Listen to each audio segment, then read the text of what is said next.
उसके बाद हनी और सियोंजो के पेरेंट्स भी वहाँ पे आ जाते हैं। मम्मी हनी के पापा से कहती है अब आप लोगों को भी घर वापस आ जाना चाहिए। पापा कहते हैं मैं हनी के वजह से घर से निकला था। मम्मी कहती है ये तो हनी के लिए ही है, क्या आपको हनी के दिल की बात नहीं पता? क्या आप लोगों को नहीं लगता कि वो दोनों हम लोगों से कुछ छुपा रहा है? पता है वो दोनों एक दूसरे को किस किए थे। मुझे लगता है सियोंजो भी हनी को पसंद करने लगा है। इधर हॉस्पिटल में योंजो के रूम में और भी एक लड़का रहता था। उसे बहुत सारी बीमारी है। उसकी ऐसी हालत देख के हनी को बहुत बुरी लगती है, इसलिए वो सियोंजो से कहती है ताकि वो डॉक्टर बन जाए, ताकि वो इस तरह के पेशेंट को ठीक कर सके। कुछ दिन बाद योंजो को डिस्चार्ज मिल जाता है। सियोंजो के घर आके हनी देखती है वहाँ पे उसके पापा भी है और पापा कहता है हनी हम लोग फिर से यहाँ पे शिफ्ट हो गए हैं। ये सुन के हनी को बहुत अच्छी लगती है क्योंकि वो फिर से सियोंजो के करीब आ गई। तो हनी के इतना कुछ करने के बाद पहली बार योंजो हनी को थैंक यू कहता है, जो कि हनी को बहुत अच्छी लगती है। इधर रेस्टोरेंट में जुंगू हनी के लिए एक नया डिश बनाता है,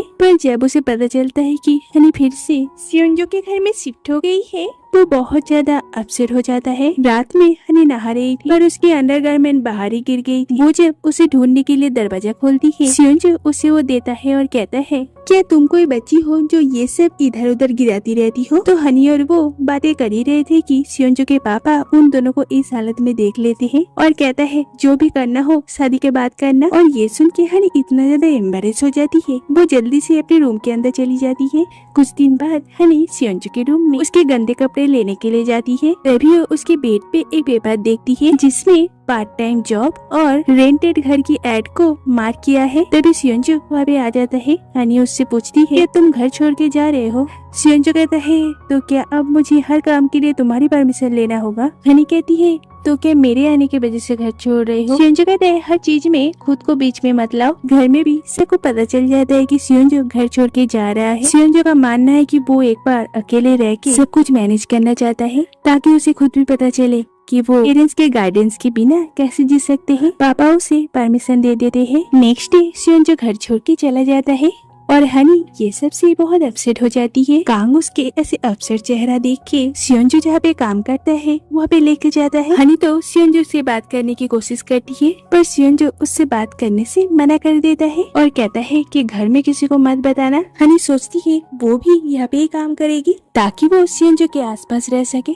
पर जब वो मैनेजर से बात करने के लिए जाती है देखती है उसके बोलने से पहले हीरा वहाँ पे जॉब ले लेती है और उसे चिढ़ाते हुए कहती है लगता है मैंने सच में तुम्हारी कैंडी छीन ली। और हनी को वहाँ पे जॉब नहीं मिलती तो सियोंजो के मना करने के बाद भी हनी घर में सबको बता देती है। और नेक्स्ट डे मम्मी और योंजो को लेके वो उस रेस्टोरेंट में आ जाती है और ये सब देख के सियोंजो हनी पर गुस्सा हो जाता है। तो खाना खाने के बाद मम्मी वहाँ पे हीरा को भी देखती है और हनी को एडवाइस देती है कि सियोंजो कुछ भी कहे पर तुम गाम की तरह उससे चिपक के रहो। और हनी भी ऐसा ही करती है, इसलिए उसका पढ़ना लिखना खाना पीना सभी वो उसी रेस्टोरेंट में करने लगती है। लेकिन इसके वजह से उसके सारे पैसे खत्म हो जाते हैं। तो रेस्टोरेंट के एक स्टाफ से उसे पता चल जाती है सियोंजो रात में कितने बजे रेस्टोरेंट से निकलती है। तो हनी बाहर उसके लिए वेट करती है क्योंकि वो आज जान के रहेगी कि सियोंजो कहाँ पे रहता है। तो सियोंजो जब काम खत्म करके निकलता है वो उसका पीछा करती है। देखती है कि हीरा भी उसके साथ जा रही है।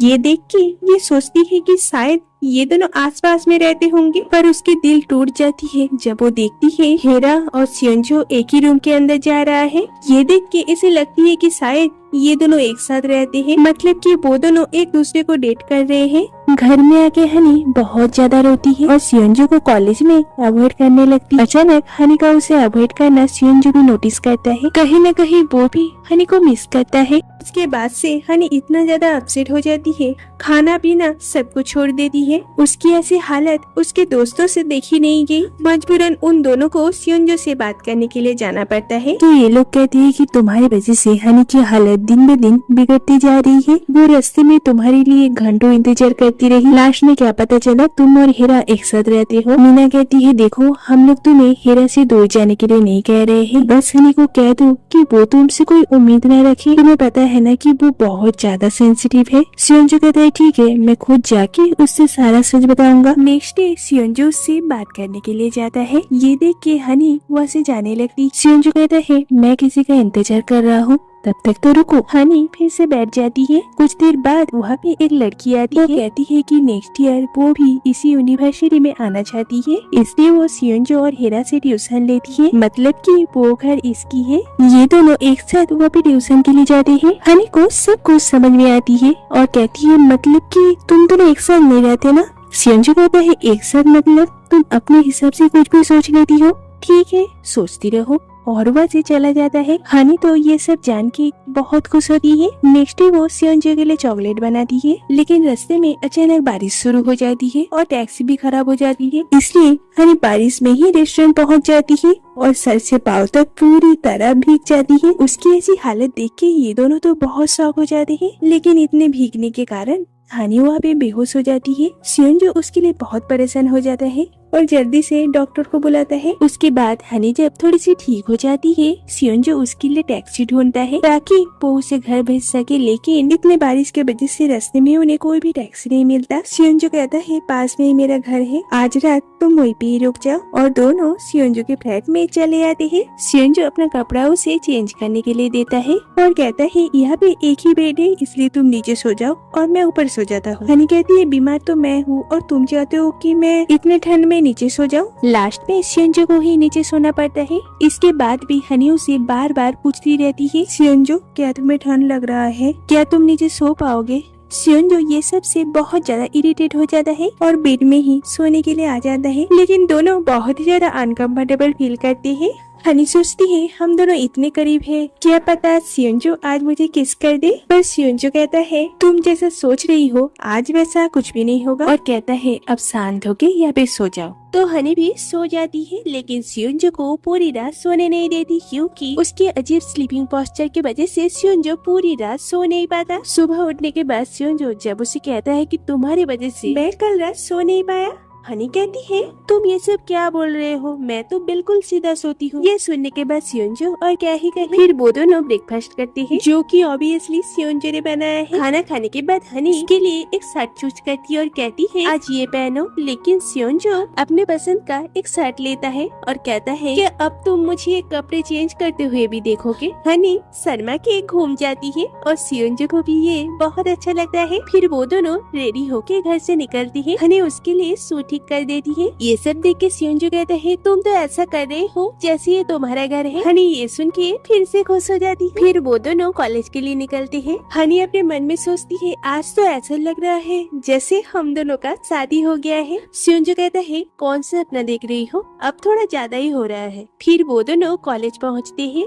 कॉलेज में मम्मी एक बहुत बड़ी नोटिस लगाती है जिसमें लिखा हुआ था हनी और सियोंजो पूरी रात एक साथ थे और सबके सामने वो इसी बात को कह भी देती। सियोंजो ये देख के थोड़ा सा गुस्सा हो जाता है और मम्मी को साइड में लेके आता है और कहता है आपको क्या लगा कि आप भेष बदल के आएंगे और आपको कोई पहचान नहीं पाएगा, दोबारा ऐसा मत कीजिए मॉम प्लीज। और वैसे चला जाता है। उसके बाद हनी भी उन्हें सारी बात कह देती है। मम्मी ये सुन के थोड़ी सी डिसअपॉइंट हो जाती है और कहती है समझ में नहीं आता कि सियोंजो कैसा लड़का है। फिर हनी को याद आती है कि उसने जो सियोंजो के लिए चॉकलेट बनाई थी ये सब में वो तो उस चीज को कहीं पे खो दी है और ये सोचते हुए वो बहुत ज्यादा रोने लगती है क्योंकि वो सियोंजो को देख के अपने प्यार का इजहार करने वाली थी। इधर जुंगू को भी ये सारी बातें पता चल जाता है और वो बहुत दुखी हो जाता है। कांग उसे इस हालत में देख के पूछता है कि तुम्हें क्या हुआ है और फिर कहता है क्या ये तुम्हारा क्रश की बात है। और हनी ने प्यार को लेके जो उसे एडवाइस दी थी वो जुंगू को वही एडवाइस देता है और ये सुन के जुंगू भी बहुत मोटिवेटेड हो जाता है क्योंकि उसे भी लगती है कि किस करने के बाद सारी प्रॉब्लम सॉल्व हो जाएगी। नेक्स्ट डे से कॉलेज की एग्जाम स्टार्ट होता है। हनी अपने दोस्तों से कहती है कि वो बस इंग्लिश पढ़ेगी क्योंकि वही एक सब्जेक्ट है जिसमें वो और सियोंजो एक साथ क्लास करते हैं, इसलिए एग्जाम में उसे इस सब्जेक्ट में तो पास होना ही होगा, चाहे बाकी सारे सब्जेक्ट में वो फेल क्यों ना हो जाए। इसलिए वो इंग्लिश एग्जाम के पहले पूरी रात पढ़ती है और ना सोने की वजह से उसकी हालत थोड़ी सी खराब हो जाती है। एग्जाम से पहले सियोंजो से कहता है कि तुम्हें क्या हुआ है।